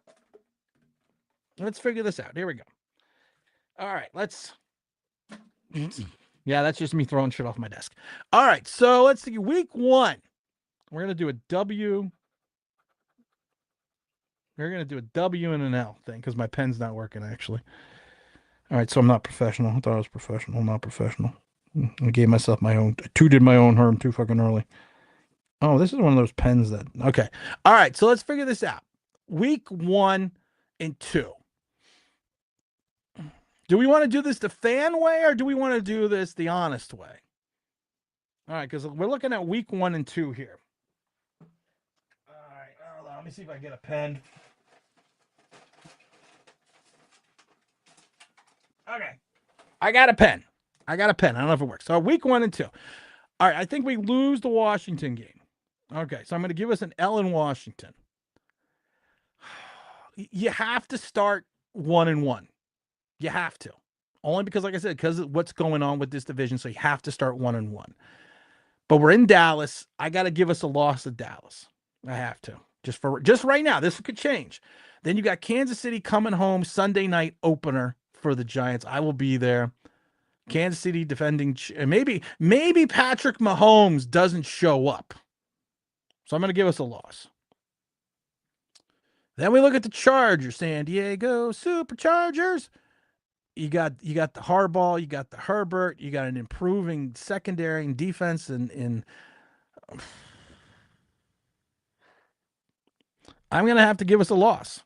All right, so I got us 0-4. Technically, like I said, going into that Philly game, we needed to be 2-2, but I got us 0-4. And then let's see, you got Philly on Thursday night at home. I'm going to split the home and away games with Philly. So I'm going to give us a loss. 1, 2, 3. So, all right. So right now I got us 0-5. No, wait a minute. You know what I'm going to do though? No, not 0-5. What am I looking here? 4 and 5. I'm going to give us a win in New Orleans. Okay. 1, 2, 3, 4, 5. So we have us 1-5. Then you fly out to Denver. I'm going to give us a loss because it's a road game in Denver right now. And you're going to be in Philly. I'm going to give us a loss. Then you're going to go San Francisco on that November 2nd game. I'm going to give us a win. That's 2 wins. Chicago in November against an improved defense and maybe an improved Caleb Williams. That's going to be a tough one to think about, but I'm probably going to have to give us a loss. I'm going to give us a loss to Green Bay. I'm going to give us a loss in Detroit. I'm going to give us a win against New England. I'm going to split the Washington game, so I'm going to give us another win, so that's 4 wins. I'm not sold on J.J. McCarthy at all, and you're playing at home. So unless J.J. McCarthy pulls a Sam Darnold, I'm going to give us a win. So that's 5 wins, guys. And then we got Vegas and Dallas. I already said that I'm going to split the Dallas games. 1, 2, 3, 4, 5. So that's 6 wins. The Giants, like I said, I'm looking at this, and all this can change. I got 6 to 7 wins. 6 to 7. I'm going 6 to 7 wins, depending on how this shakes out. So you're either going to be 6-12 or 7-11. No, not 7-11. There's only 17 games. We haven't gone to the schedule yet, Tim. So you're either going to be 6-11. Yeah, you're either going to be 6-11 or 7-10. Keep forgetting we haven't gone to 18 games yet. Yeah, I mean, I think that if you look at this from a competitive standpoint and you look at this from a realistic option, you potentially are going to be 6-11, 7-10. And I think you're going to have a 2-4 record. I don't know. I don't know what you're going to be at home, but I think you're only going to have 2 wins divisionally. And like I said, all this is speculation. Literally, all this could change at a heartbeat. Sam, I mean, you could have Russell Wilson turn into Sam Darnold. Or, which is really funny to say, that a Super Bowl quarterback, the winning quarterback is going to turn in, have a Sam Darnold-esque season. But I'm looking at 6 wins. 6 wins, maybe 7 if you get lucky. What else do we got here? What do we got here? Let me see what we got here. Who's Spartan Mike? Hey, give us a shout. Oh, I did. I did give it. I even said that it was Giant Rush. I did give you a shout out. I gave you a shout out early. You probably didn't hear it. I said someone just sent it to me from Giant Rush. But it's Spartan Mike. I don't know who Spartan Mike is, but are you any relation to Maximus Decimus Meridius? Sorry. I've seen your name on Twitter though, Spartan Mike, but we will always give a shout. Hey, you know what we'll do? Just for you. Hold on. Let's see here. We'll say provided by. Is it New York Giant Rush or just Giant Rush? Or is it Giant Rush? Giants Rush. Giants Rush. There you go. There you go. Look at that. It's professionalism at its finest. Because when you're on the Believe Network, you believe you need to be as professional as professional as possible. Being on the Believe Network. Provided by Giants. Is it is it New York Giants Rush? Oh, okay, hold on. I'm sorry. Provided by. Here we go. Okay, is that right? Is that right? Did I get that right? Did I get that right? I don't know if I got that right. But all right, there we go. My bad, man. I joined late. Oh no, man. We always give credit to credit due when people send me shit. Well, if you join late, Mike, why don't you come on?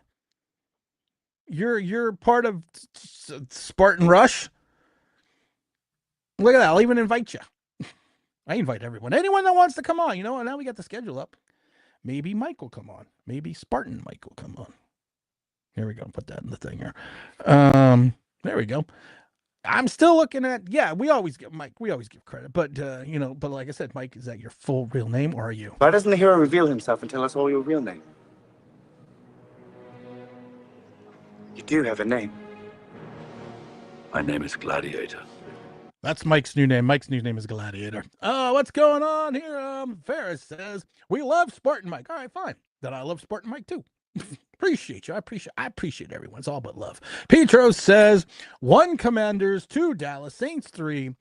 Let's see here. 4. Yeah.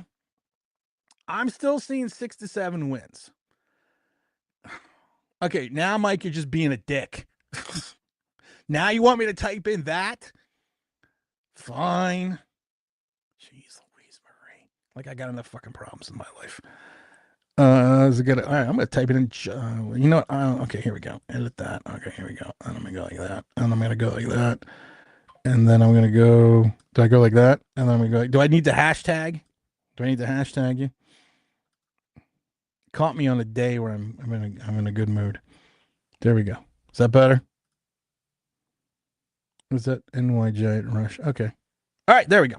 I'm with Petro, but I'm giving us 1 additional win. And like I said, the Vegas game, depending on what Pete Carroll's calming influence is, that's gonna be the game. That's going to be interesting. Petro wants to know, you think we beat the 49ers? The 49ers always have this defense. They always have this defense, and and you got Brock Purdy, and I've not yet been a Brock Purdy fan. I'm listening to you in the kitchen say something funny. Okay. Here we go. Since you're in the kitchen. God damn, Jimmy. That's some serious gourmet shit. Me and Vincent would have been satisfied with some freeze-dried Taster's Choice, right? And he springs this serious gourmet shit on us. So as I'm looking at this, and as I'm seeing it, I don't know, guys. I'm just going to keep this posted as I look at it. And hit the like button on that place that does the thing with the letter. I want to thank all the people. Also, we have, I don't know how many people. We got people following. We got a lot of people on whatever that thing is called, the space. Got 130 on that space so far. Another 60 something, 70 something on the whatever sphere it's called, the YouTube sphere. Let's see here. I don't know, guys. What are your thoughts? I mean, we're looking at this schedule provided by NY Giants Rush. What are you thinking? I'm gonna take Petro's comment off, and let's Okay, we're all. I think we're all in agreement on this. You gotta be 1-1 going into the home opener against Kansas City. You have to be 1-1. Is that a realistic expectation? I don't know, but I do feel that the game you can take is Dallas. Is Dak going to be up to par? Oh, Jabari, to protect and serve. You're late.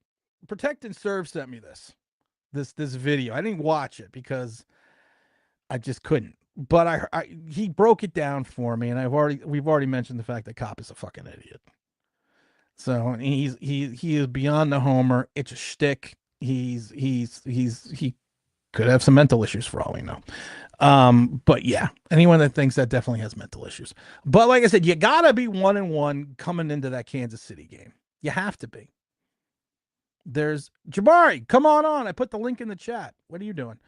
Talk to me about this, brother. You got to be 1-1 going into that Kansas City home game. And like I said, you're gonna have you have a tough 2 games at home with Kansas City and the Chargers. You know, I laugh though because I laugh because I knew the home schedule. My season tickets are still in the portal, are still in the to sell for the PSL portal. I might have to pull them back because now that you look at the home schedule, there's a lot of good games to go to. I'd like to see Kansas City and the Chargers. I think that would be fun. You always have a good time against the Eagles. And I got to go to the Green Bay game, and I got to go to Washington. Well, shit, now I have to be a season ticket holder again. Motherfucker. Now I got to be a season ticket holder again. Great. Forgot about Malik Willis. So you got to be 1-1 coming out of the Dallas game. Kansas City, like I said, I still think you're coming out. So you're coming. I'm gonna do this one more time. Just when I thought I was out, they pull me back in. You would think that I would not be able to find that clip. You would think that. The problem is there's 200 something clips. Oh, Jesus. I got 200 clips here. What the heck was I thinking? I'm still looking here. Did you ever dance with the devil in the pale moonlight? I'm gonna have to be I think I'm gonna have to be a season ticket holder. I think I'm gonna have to pull my seat. You know what's gonna be funny? I'm saying this, and as I'm saying this, someone's probably buying my season tickets. Just like Jabari said. That's what I thought I was out. They pulled me back in. All right, so let's figure this out one more time. I got to do this one more time. My brain has to do this one more time. Jabari, you're going to be on the camera. We're just going to be talking though, Jabari. We have the schedule up, so we're just talking right now. So you could see the schedule. Yeah, I got you. I'm saying we got to be 1-1 coming into that Kansas City game. Minimum, because you can't be 0-2 in the division. You just can't. There's no your playoff aspirations will go down to like 40% if you're 0-2 in the division. I gotta give us Ferris, welcome to the OG online member club for those big $1.99 because they wouldn't let me charge you nothing. You're gonna get all your videos early. You're going to get access to the stuff on the Believe Network. It's going to be fun. You're going to love it. But I got to give us a loss at Kansas City at home. Mm-hmm. What do you think? I think that's common sense. I think, the AFC champions versus the team that barely made a push to try to make the playoffs is definitely going to be us. I can see us losing to Kansas City. I got to be honest. I think the only games that is up in the air is honestly the Chargers. I think that may be who messes up less. And an early season Sunday night game with Jim Harbaugh and our Sunday afternoon game with Jim Harbaugh, a San Diego team, not San Diego, an LA team that's used to playing in the dome. You're gonna have September weather in Jersey, which is more than likely going to be probably the way it's been recently, probably 68, 70 degrees, which is Charger weather. And you're going against a Charger team that's the second year under Harbaugh with the Duck. I gotta have us 1-3 in the first 4. I can't see that as a win. So you see us beating Kansas City before you see us beating? Oh no, I don't the see us being. Chargers? I don't see us beating Kansas City at all. I got us 1-3 after 4 games. So what do you see us beating in this 4? I see us taking the first. I don't see it, but being the fan hat on, I see Dallas. Okay, I think that. Okay, I see Dallas. If the secondary holds up under Shane Bowen, and we don't do this bend not break bullshit, and he works more towards the scheme than he does the team, then we're in trouble. If he does the team over the scheme, then we have an opportunity. I think we have an opportunity to beat Dallas, because you have 2 guys. If Paulson Adebo is healthy, and if Banks can get off that second year schneid, you have 2 guys that are potential lockdown man-to-man cover corners going up against George and CeeDee Lamb. Mm-hmm. So I gotta kind of feel that there is an opportunity to take one. And of course, according to Petro, Russell Wilson is 3-0 in the regular season for against Dak Prescott, and 0-1 in the playoffs against Dak. So I'm giving us a win. I'm giving us a win in Dallas. But I see us going into that New Orleans game 1-3. Mm-hmm. I definitely see us beating New Orleans. I don't see us beating Dallas. I just have a thing. I'm a Giants fan, and I've seen Dallas absolutely give us the Bill Cosby treatment too many times. So it's gotten to the point where it's like, I've watched Roger Staubach beat the Giants. Yeah. I've watched Danny White beat the Giants. Not until we started rolling into. I watched Jeff Hogaboom beat the Giants. Okay. Right. We're taking that game. We are going to be 1-4 going. Excuse me, not 1-4. I'm going to give us. I gotta say the Saints game, even though it's on the road, the Saints usually have a good defense. You know, I gotta say. I gotta say we can take the Saints game. I believe we could take the Saints game. I definitely think out of the. Let me see. This is 1, 2, 3, 4, so 5, it's 5 6. games. Yeah, 5. Then we got Philly, then Denver. Well, no, we're gonna stick with the Saints first. Though. We're gonna stick with the Saints game. So I think that going out of the Saints game, going home to play Philadelphia on Thursday night, we could potentially be 2-3. Yeah, that's awful. But if it works out, we'll be 1-1 in the division. So even though you have a 2-3 record, you're 1-1 divisionally. Now I think we lose to Philadelphia at home. Mm-hmm. So now we're 2-4. We're 1-2 in the division. I personally think we lose in Denver, because Sean Payton, if he's got the mojo with the Knicks, you know, he's got his Drew Brees.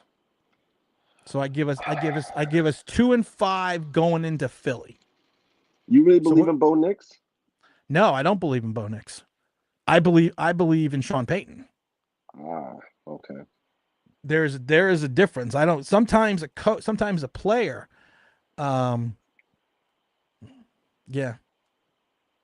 So let me see. Denver. I think that's a tough one. I think we can win Denver, but I think don't forget it's in Denver. Oh yeah. And then, it's Russell Wilson's. It's Russell Wilson's homecoming. We're gonna have so much crap with Russell Wilson, because then it's gonna be Russell Wilson versus Mentor against the Vegas. It's gonna get old. It's gonna get old quick.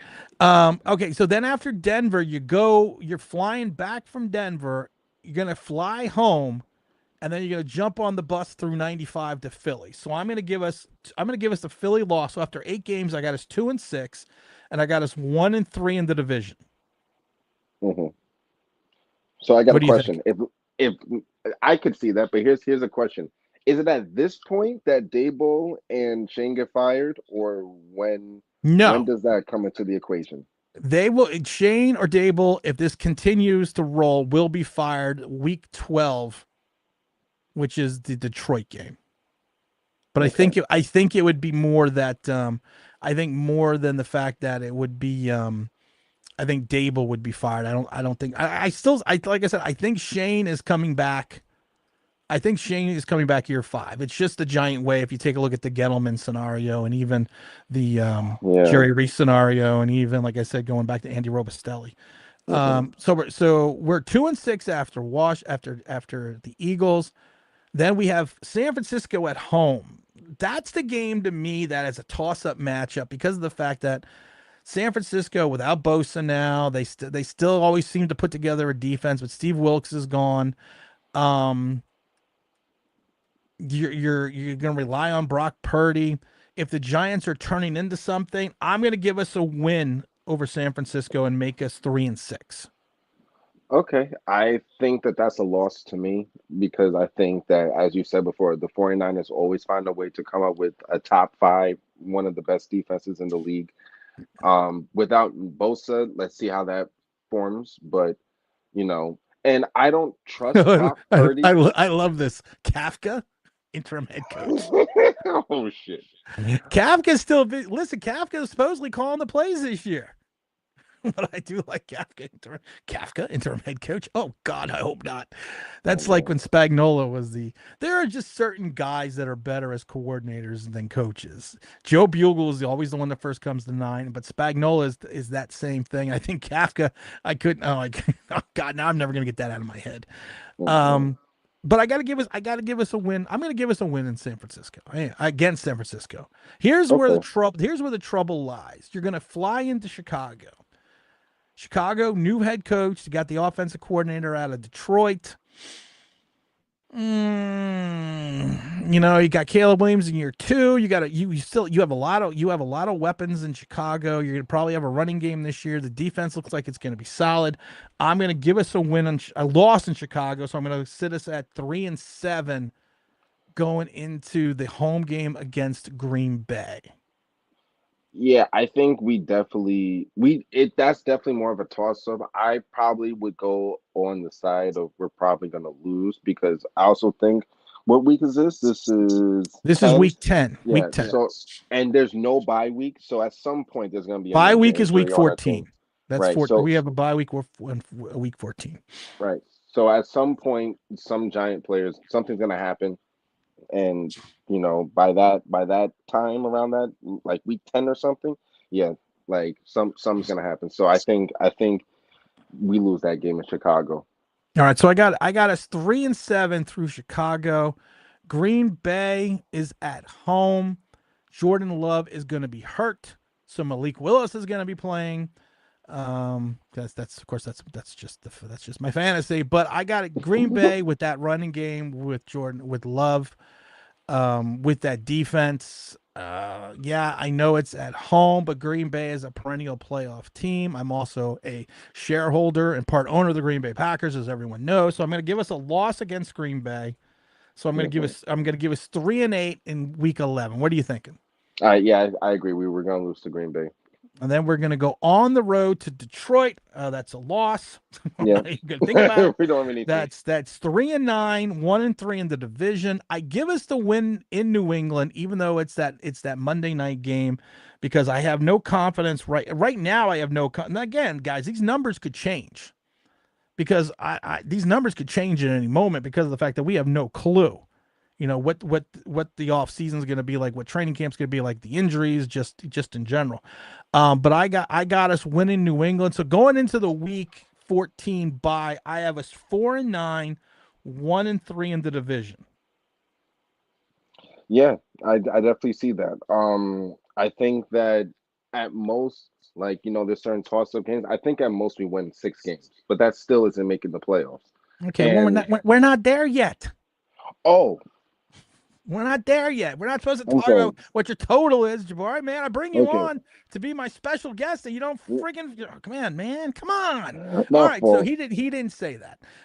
So let's see here. We go. So we're 4-9, 1-3 in the division. Okay. Mike Kafka is the interim head coach. Then we have Washington at home. This is where these last 3 games is where I think it gets tricky. This is where I think we're either a 6-win team or a 7-win team. Is this game, or the last 4 games, I should say, because we got Dallas at the end of the game. We have Dallas at the end of this. This is where it gets tricky. These last 4 games.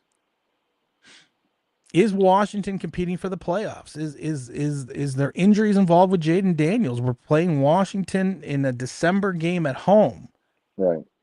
I gotta go. I'm gonna make the Giants 5-9 and 2-3 within the division. Okay. I don't know if we split a series with anybody in our division. Maybe that might be the division game. I think that's the division game we split. Or how about we give it a tie? Oh, I hate ties. Well, I mean, no, I hate ties too. that would be insane. But maybe it could be a tie. I personally think we lose, but it could be close considering what you're saying. The fact that it's home, the fact that it's later. When does Washington's bye? Do we know when their bye is? Do they have a bye before? Our bye is right. Dude, we're professional here, but we're not that professional. Half the time I forget to pick my kids up at school. And you ask me, you want to know when Washington's bye is. Yeah. All right, so this is where I think it gets tricky. This is where, like I said, this is where it gets tricky. I'm still giving us the win. I'm giving us the split. But then you have the Minnesota game at home, and I'm thinking this is my thought process. We beat Washington. Typical Giant fashion, December 21st, Minnesota at home. Minnesota's already beaten us at the home opener last year. Typical Giant fashion that we have seen the last 10 years. This is the trap game. This is the letdown game. I even with Sam, you won with Sam Darnold at quarterback. Can they turn JJ McCarthy into an NFL quarterback? I was never a big fan of JJ McCarthy, but if anyone can make Sam Darnold throw for 4,000 yards and 30 touchdowns or whatever it was, you figure they're going to have to do something. Definitely. So what are you thinking? Minnesota at home. I think Minnesota at home towards the end of the season, probably playoff aspirations for the Vikings. The Giants I have sitting at 5-9, so your playoff aspirations are, What's that? Yeah, they're playoffs. Don't talk about playoffs. You kidding me? Playoffs. So that's kind of what I'm thinking. That this is the typical Giant trap game. So you think we win this game even though we're supposed to lose it? In other words. Oh no, I think we lose Minnesota. That's what I'm saying. It's a trap game. Okay. Because the Giants take Washington, and we fall into the typical Giant fashion trap game. It's a trap. So we fall into that game. So I got us at 5-10. And then we have 2 games. We have Minnesota, and then we have the Vikings on the road, and then we have the Dallas Cowboys at home. I think we split those 2 games. Okay. So I see us 6-11, like I said before, and 2-4 in the division. Yeah. That's about that. I think that's the best case scenario. I think it goes from that to like maybe 2 to 3 wins, because just as easily as we're like, hey, it could go this way, it could easily go the other way. You know what I'm saying? So especially if Jackson Dart is starting. Oh, the Jackson Dart start. Did you? We're gonna call it the Dart start. Did you hear that the Dart start is better than the great Eli Manning? Yes, we heard that from Cobb Bizzle, but I think he was off his meds. So Oh, I think he was off his meds right here. I got to take that off.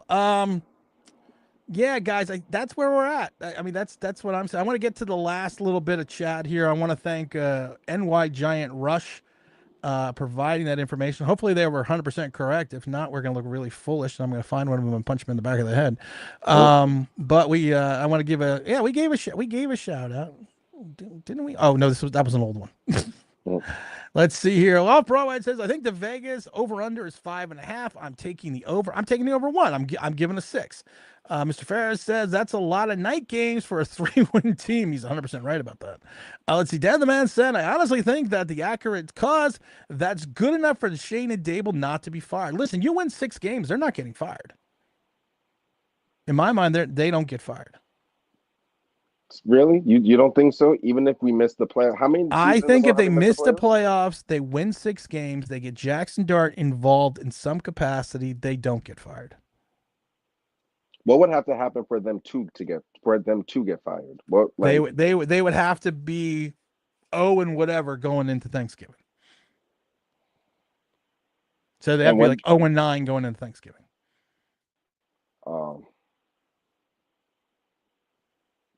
I think they might get fired. Listen, man, there's always a possibility. As he says, I already got that. He's last in the kitchen. I got your Mr. Bruce says, we already got that one too. Yeah. Vinny G says 4 to 8 win tops. I say 6 to 7 wins. Peter says the Giants could be 1 and 7. Dable gets fired in October. The Giants fan says to me, but no, I'm too stupid. I like that. Was a good one. Mr. Ferris says, when the Giants win our first game, we historically have a good season. We play well wish last season it was possible. We all, Mr. Bruce, Mr. Ferris hasn't been here before. Here's James Williams and I sitting in the skybox, first game, waiting to kick off against Minnesota. We were so pumped. We were happy. We had the food here. We had the booth to box to ourselves. We had this beautiful view, and then the fucking game started. Do you have a picture of the after? No, because James and I had been drinking. One thing I learned about social media is you only post stuff on social media that looks good, not the after effect. El Scorcho says, I don't like being a negative Nancy, but with this schedule, I'm saying maybe 4 to 5 wins. I don't think that's being negative. It's not. I think that's just being realistic looking at it.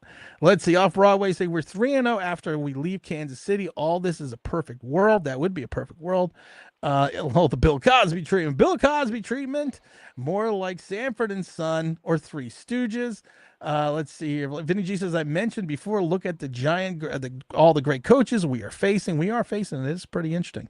Let's see here. We don't travel for their schedule either. Denver and Vegas are the longest. Did he really says we don't really travel? We also go to Chicago. San Francisco's coming to us, right? Okay. Yeah, but we're also in Chicago. We're in Detroit, aren't we? How close do you think these? I'm just not gonna get into it. Just not gonna do it. Not gonna do it. Let's see. It should be a great season. I agree. Let's see. Stanley says, hey, Tim, the Giants are beating Chicago, Green Bay, and San Francisco and Dallas. Yeah, I don't see that. I don't see us beating Chicago or Green Bay. Maybe San Francisco and Dallas. I keep seeing that. Maybe San Francisco and Dallas. Hey, let's see. Stanley says, let's see. There ain't no way the Giants finishing 5 wins with Russell Wilson at quarterback because that ain't Daniel Jones starting. Yeah, but you have to look at the opponents. Salute to my brothers in the chat. It's going to be a long fight this season. There's my brother James. Good, and James. If we play real hard, I see us a 4-win team. I don't see us a 4-win team, Max. But all right, guys, I really got to cut out here. I was actually joking. I do have to go pick up my kids.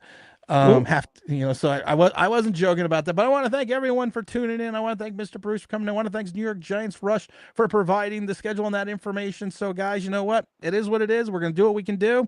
Probably have a live stream at the end of the week. Look out for a new video coming out for Southern New Hampshire University. I want to thank also mybookie.com. Make sure you go use the offer code MM50. This is Tim. This is Mr. Bruce. We're out of here for the Giant Land. Like, subscribe, all that bullshit. And you know what, guys? We're out of here. Fun show as always, Dan the Man says, but we're gone. Peace.